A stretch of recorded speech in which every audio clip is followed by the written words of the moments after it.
Namaku Dana. Aku suka banget baca.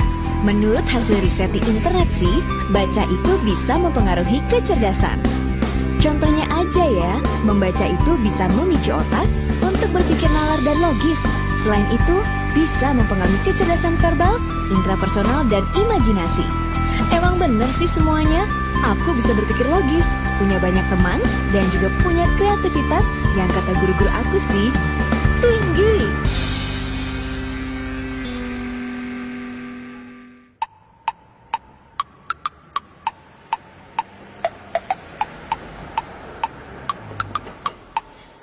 Yang menjadi tujuan liburanku kali ini adalah kota Yogyakarta. Perjalanan yang jauh dan melelahkan pun tidak menghalangiku untuk tetap pergi. Suasananya yang nyaman, orang-orangnya yang ramah, bikin aku makin betah deh. Kata Pak Kusir, di sini banyak bangunan-bangunan bersejarah loh. Antara tradisi dan dinamika modernisasi berjalan berdampingan. Aku sadar bahwa kota ini indah. Nggak salah deh kalau aku pergi ke Jogja.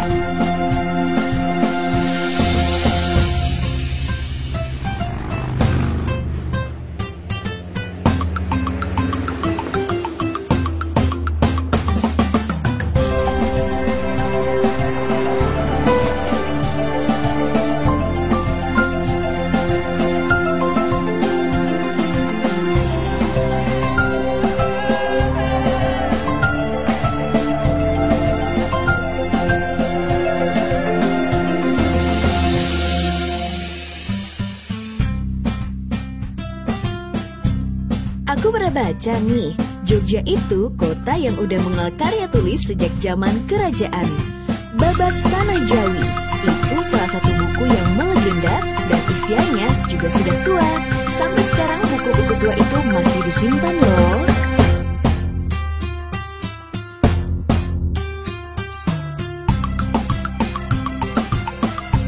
Dari zaman nenek moyang kita dulu, mereka sudah rajin membaca. Itulah kenapa kita sempat menguasai sebagian Asia pada zaman dahulu.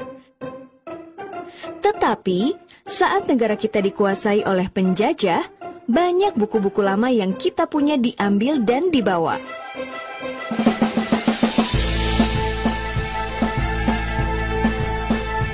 Dan akhirnya, untuk mendapatkan semua buku-buku itu, seringkali kita harus pergi ke negara tersebut saat ada pelelangan buku kuno. Buku yang kita anggap dulu itu milik kita beli dan bawa pulang ke tanah air.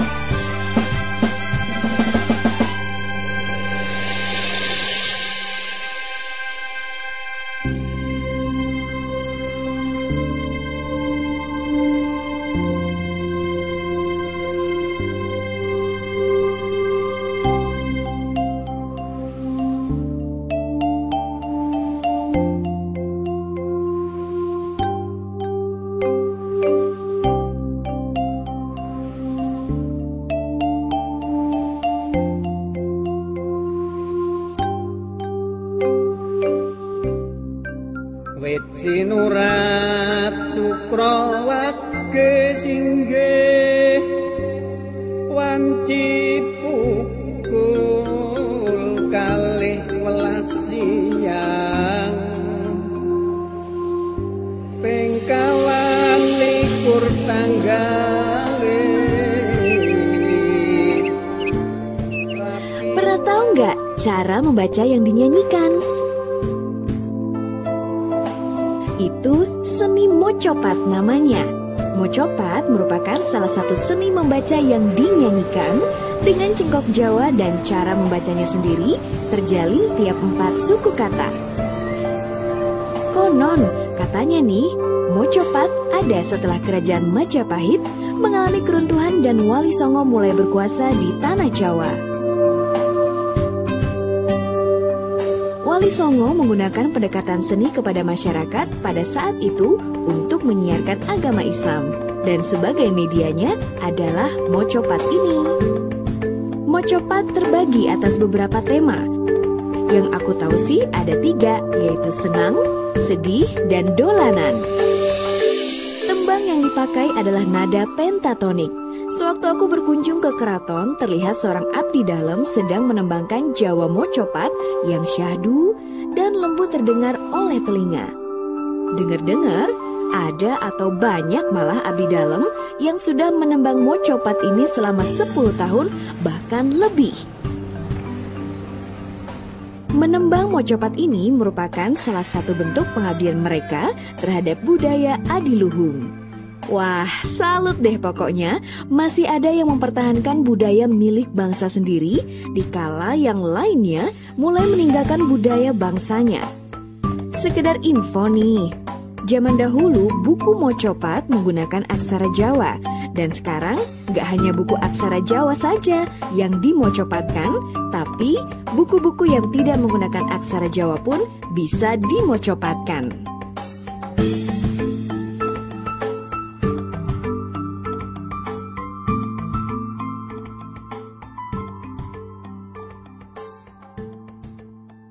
Di kota Jogja ini ada 3 perpustakaan tua.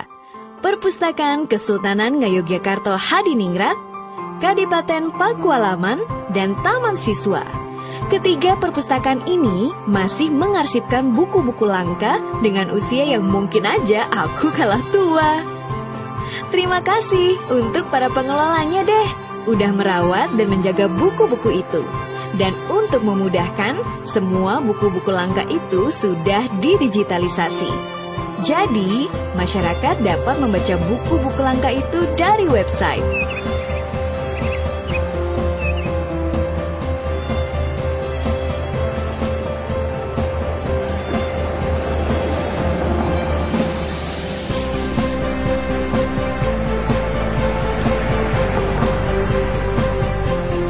Membaca itu nggak harus kok dengan suasana tenang. Membaca bisa dilakukan di mana saja.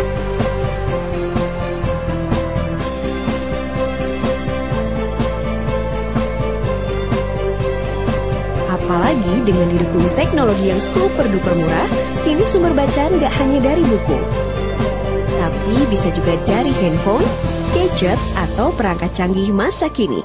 Misalnya aja nih, waktu menunggu bis di halte. Daripada menunggu sambil melamun, lebih baik kan digunakan untuk baca. Entah itu baca koran, buku, atau baca informasi dari gadget. Kegiatan yang kita lakuin ini bermanfaat banget. Selain mengisi waktu luang, kita kan juga menambah ilmu dan wawasan.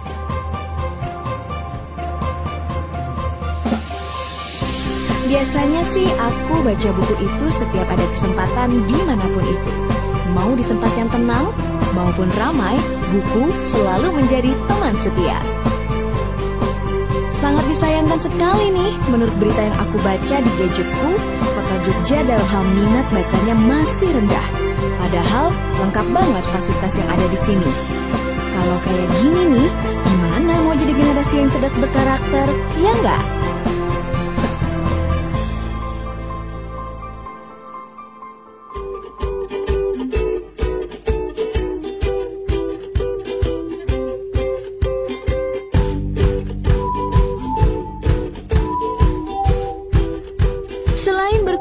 Perpustakaan, aku juga ketemu sama orang-orang hebat nih.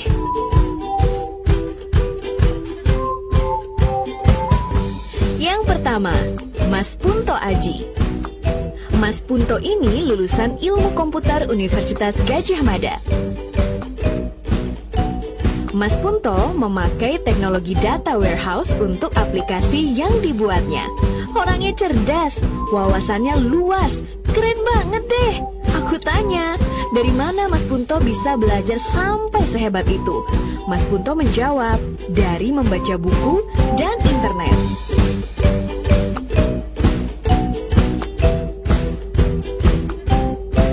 Hai, perkenalkan, nama saya Punto.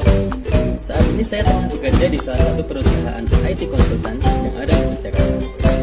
Dan kami pernah bekerja sama dengan BPAD Jogja dalam membangun sebuah aplikasi yang diberi nama Jogjalik. Jogjalik adalah sebuah sistem yang menggabungkan 35 database perpustakaan, baik itu dari perguruan tinggi, universitas, ataupun sekolah-sekolah yang ada di Yogyakarta. Melalui aplikasi ini, nanti kalian bisa mencari buku-buku yang kalian butuhkan hanya dengan mengakses web pencari. Dan nanti, sistem akan memunculkan buku-buku tersebut beserta alamat ataupun lokasi di mana buku tersebut berada. Jadi kalian nggak perlu repot-repot lagi mencari buku dengan mendatangi perpustakaan satu ke perpustakaan yang lain. Enak kan? Terus apa sih yang bisa bikin kami menciptakan aplikasi sekeren itu? Kuncinya ya dari membaca. Kita bisa memperoleh banyak sekali informasi dari membaca, baik itu dari buku, internet, artikel, ataupun sumber-sumber yang bisa kita peroleh dari media lainnya. Apalagi dengan semakin berkembangnya teknologi saat ini, kita bisa memperoleh semua itu hanya dengan menggunakan smartphone ataupun dengan menggunakan tablet. Nah, jadi tunggu apa lagi? Mari kita tumbuhkan minat membaca dari sekarang.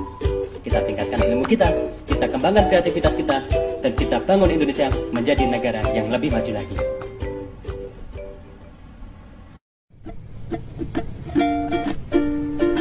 Dan sosok hebat lainnya adalah seseorang yang bisa mengembangkan sesuatu yang masih terbilang langka di negeri ini. Dia adalah Mas Ogi. Mas Ogi ini udah sering keliling Indonesia dengan ukulelenya loh. Dia ini pernah tampil di KTT ASEAN. Dan selain itu, Mas Ogi juga punya usaha ukulele, namanya Pelem Ukulele.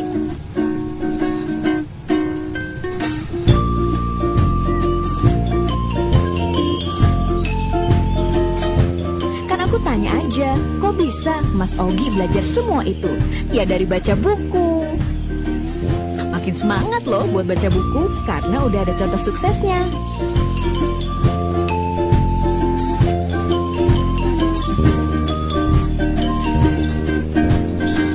Halo, aku Ogi, dan aku udah bermain ukulele selama kurang lebih 4 tahun. Bagaimana aku bisa bermain ukulele? Itu karena aku buka internet dan baca artikel. Tidak hanya membaca, tapi juga melihat video tips. Di internet, aku bisa menemukan berbagai sumber informasi seperti chord ukulele, cara bermain ukulele, dan tips lainnya tentang ukulele. Selain bermain, aku juga bikin brand namanya Pelem Ukulele. Pelem Ukulele nggak hanya di Indonesia doang, tapi juga di luar negeri, salah satunya di Eropa. Nah, jadi untuk menggapai itu semua, kita semua harus membaca dan mainkan ukulele.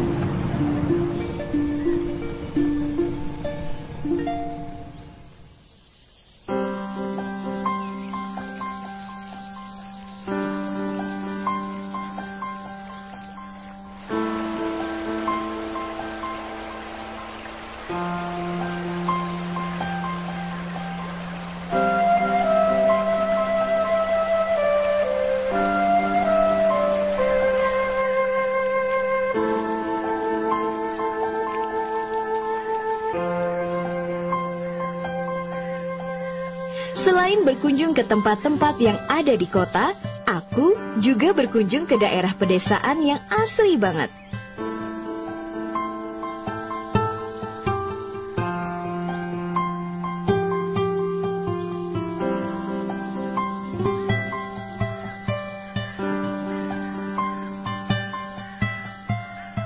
Menurut artikel yang aku baca sih, tempat ini keren.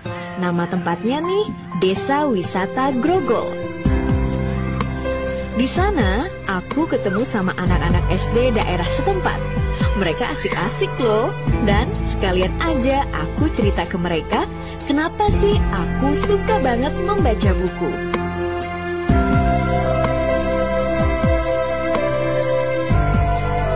Karena membaca itu penting banget dan harus dibiasakan sejak usia dini. Makanya itu aku ajak mereka untuk suka membaca. Ya, semoga aja dengan ceritaku ini mereka juga suka membaca gitu.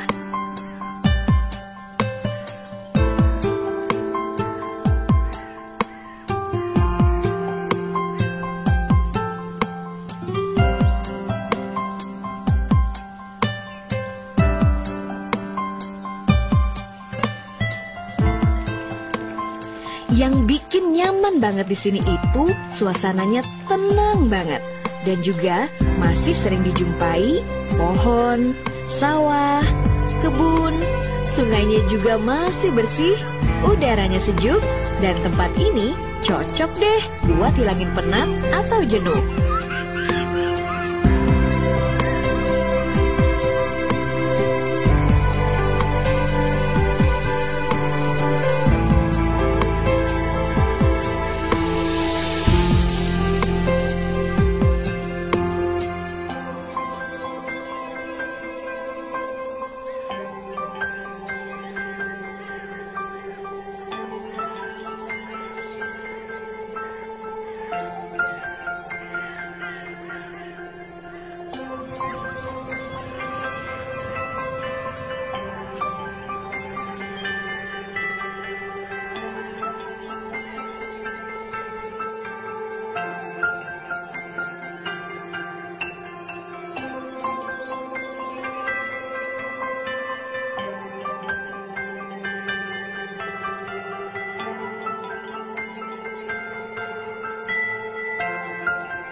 Nah, tahu banget kan?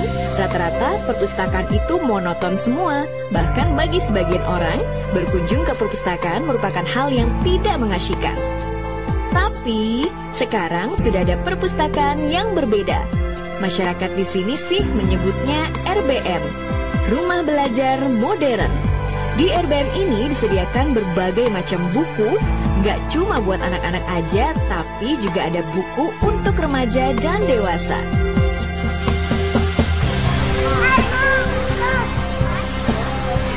Di sini juga mengadakan kegiatan-kegiatan yang rekreatif loh.